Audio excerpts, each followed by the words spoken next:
lovelies, how's it going? Hope all is well. Welcome back to my channel.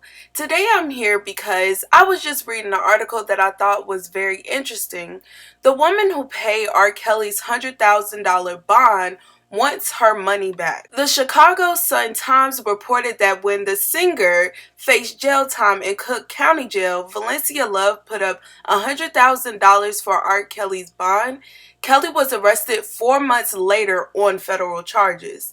So Love's attorney, John Collins, filed a motion to have the money returned to Love, stating that when she posted the money for Kelly, she had no clue about the federal investigations in New York or Chicago. Your client, Yes. okay, is Miss Veronica Love. Is that correct? Valencia. I'm sorry, Valencia Love. Yes. And she's the surety. She signed the bond slip, correct? Yes. Okay. And did she read the bond slip? Yes. She did. Yes. As far as I understand. All right. If you look at the bond slip, it's clearly stated under notice to person providing bail money other than the defendant. And there's 4 points. Yes. All right? And point 1 is, I understand that the money that I have posted is for the bail for the defendant named in this bond in the above numbered case or cases. Okay? Paragraph 1. Paragraph 2, and this is most important, paragraph 2. I understand that even if the defendant follows all court orders, that this money may be ordered in the judge to pay for the defendant's attorney's fees, court costs, fines, fees, and restitution to the victim, and that I may lose all of my money. That's italicized for emphasis. On July 11, 2019, R. Kelly was arrested on federal charges alleging crimes and obstruction of justice. Kelly faces up to 18 federal counts, and those include kidnapping and forced labor. Currently, he's in court right now for them to increase his bond again because of his influence on the witnesses and all the additional counts in different counties. I would also point out that part of his charges here in the Northern District of Illinois include the fact that the defendant is accused of having influence the witnesses on that case, that first trial.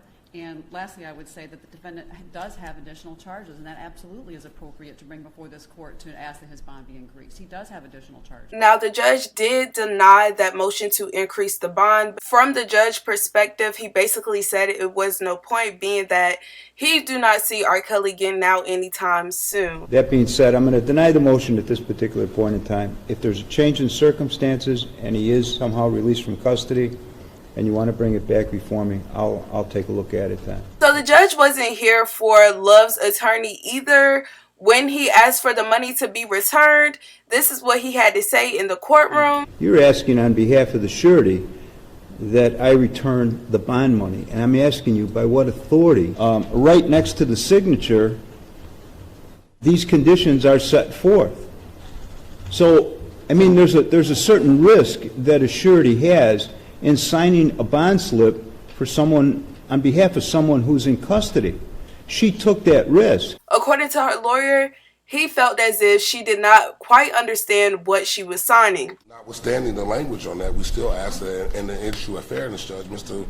Kelly is a man of massive resources. This is a private citizen that comes for a limited purpose to assist. And in the interest of what fairness is, she didn't know that New York was going to indict. She didn't know that Minnesota was going to indict. She didn't know that Northern District of Illinois was going to indict. And of course, the judge denied that motion as well. And he basically just said, what in the world do y'all think this is? Like, why would you think that that's okay for someone to do or for someone to say in the courtroom? Think of what that implies, if what you're saying is true. The implications are that any person who posts the bond on behalf of another, all right, if they don't like what's going on with the defendant or the particular circumstances, they can come into a court and ask that the bond be exonerated because they feel that things aren't going the way that they thought that they would. That contradicts completely what's in the notice to the surety on the bond slip at the time that Ms. Love signed the bond slip. I'm going to deny it. I don't believe that there's any basis for it, so it'll be denied. Love spoke out to the Chicago Sun-Times and basically said she did not understand what the big deal was. He is already locked up. Why can't the bail money be returned? They did ask her what are the details and the nature of their relationship, and she basically did not say. She didn't go into detail with that, but she said she does not support what he did.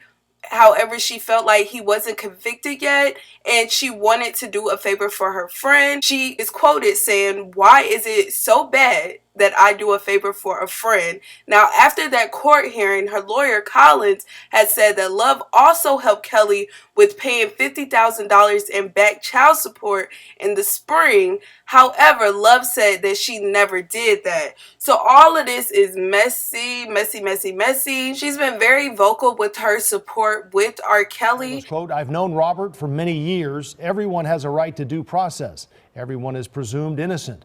When you fall to the bottom, no one is there. I'm just trying to be a friend. Never turn your back on a friend. I help everybody." A lot of people online did question where did she get this money from, and it turns out she was a restaurant owner as well as receiving a lump sum of money for the passing of her child. I thought this story was very sad and disturbing. You guys, let me know your thoughts and your opinions about this. Write down below. How do you feel the judge did with his verdict? Do you think he was right or wrong in this situation? I completely agree with his statement.